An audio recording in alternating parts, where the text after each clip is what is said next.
Ivan Katz here at Bluemont Disc Golf Course, and I've got nothing but mid-ranges in my bag today. I'm going to show you why you should play with a mid-range and give you examples of all the great things you can do with it and why you should be throwing it when you're first starting out, and even when you're very advanced. You should always have mid-ranges in your bag. Let's get started. Number one at Bluemont, through the famous Bluemont tree, starting from the blue tee to the blue basket there. Tee is down here, and you have 529 feet and kind of a dog leg right in the middle with trees everywhere. If you're not on the fairway, you're in trouble.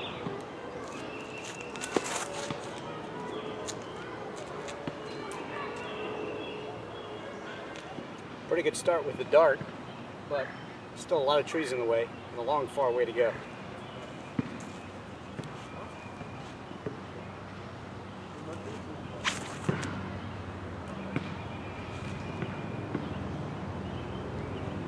Okay, some progress with the dart.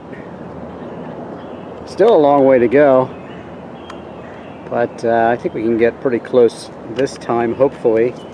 We've been through really rough woods to get here, so 2 shots with a mid-range, this is not so bad. All right, let's see what we can do.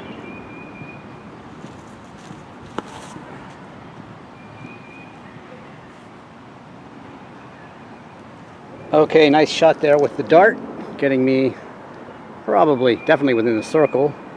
That means you cannot jump putt if you're inside of 10 meters, 33 feet. And so I'd say it's about a 20-foot putt from there. But more importantly, I made it through some really tough trees. Okay, so wrapping up number one here, 529 feet. Made it in 4 strokes, and it's actually a par 5, so that's a birdie. But slow and steady, like a turtle. That's what you do with a mid-range. You come out here with mid-ranges and you use the course, stay on the fairway, don't try anything too fancy. The numbers on this one, 3, 4, 0, 0. 3 is the speed, so this is not a far-flying disc. It's a shorter throwing mid-range. The 4 is the glide, the second number, and the 0, that's the third number for turn, so it doesn't have a lot of turn, although it does tend to flip up for me. It doesn't flip over, it just flips up straight. And then the last number is fade, 0, so there's not a lot of fade designed into this one too. That's why I'm able to throw it with a heck of a lot of hyzer like this, and get it to turn up, and then really go at the target. And depending on how much hyzer I give and how much follow through I want, if I want it to go ahead and fade right, I'll kind of give it some of that, which I did for that last shot there to get me through the tree and get towards the basket. And you can really carve with these mid-ranges, and that's why you should only use a mid-range at first.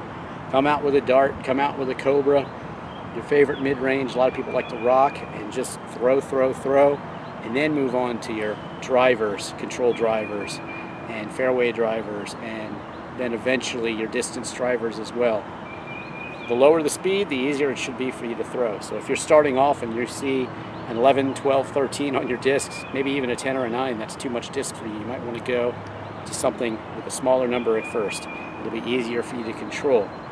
So there you go. The dart, a very versatile disc. Used it to get a nice birdie here on number one, 529 feet here at Bluemont. Number 3 here, from the blue to blue, pro tee to the pro basket, is 274 feet. But you've got a Mando tree, so you've got to head out this way. Not that you'd head any other way for this one, but still very tough to get the disc to turn over back the other way, especially if you're throwing a forehand flick like I am. Let's see what I can do here.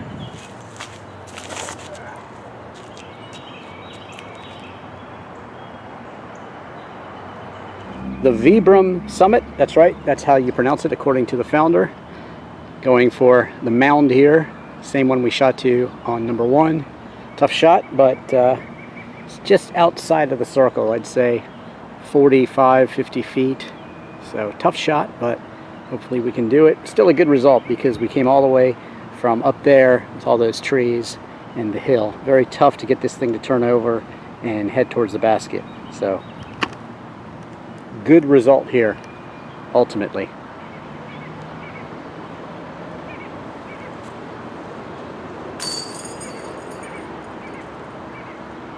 Okay, there you go, wrapping up number 3, 274 feet. Both shots for the birdie with the Vibram Summit. It's very understable and it's a really good all-around disc. You can see that was actually a true birdie there. First attempt on the putt. Many times when you're taping videos you use multiple shots, as I do. So don't think you're going to come out here and shoot birdies all the time. You're certainly not. That was a true birdie thanks to this Vibram Summit, and it's a really great putter too for distances of, I'd say, over 35 feet for me. Just put it up, let it fade into the basket, and that's what I did. And there you have it, number 3 at Bluemont. Number 7 here at Bluemont, blue to blue, longest tee pad to longest basket, 354 feet. A heck of a lot of trouble along the way too.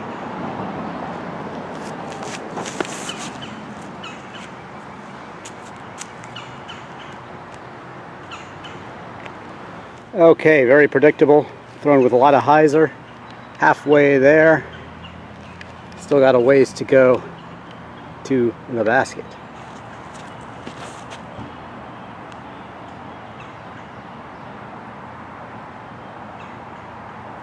Okay, so there you go. The Cobra for every shot on this 354 foot hole, number 7 at Bluemont. And first throw, threw with some hyzer, got it to turn over straight. This Cobra for me is an understable mid-range, which means it's flippy. It'll turn over if thrown with hyzer. And you can vary that hyzer and get it to do certain things along with your follow through. And in the first shot, threw it with a lot of hyzer, a lot of power, straightened out, went down the fairway for me through the trees. And on the second shot, I put a heck of a lot of hyzer, almost flat when I threw it, and because I wanted it to curve back to the right and fade, and that's against its tendencies. You want to use a more overstable disc if you're using a forehand flick. It's actually the opposite if you're using a right-hand backhand and you want a disc to turn over. In that case, you want something understable. So there you go, and I'll make a putt with the Cobra as well.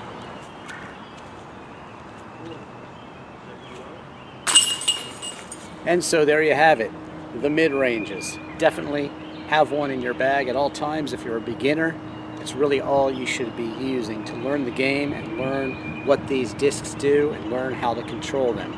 Thanks for watching this video. I have lots of other disc golf videos out there. Just Google Ivan Katz and maybe even your favorite disc like the Valkyrie, and you can find my review of that particular disc, including the Leopard and many others out there. Check out all my disc golf videos. Everything you need to know about disc golf is a good one if you're a beginner, and I play all around many places in the country too, so check those videos out elsewhere. Also check out my Drivin Ivan car videos.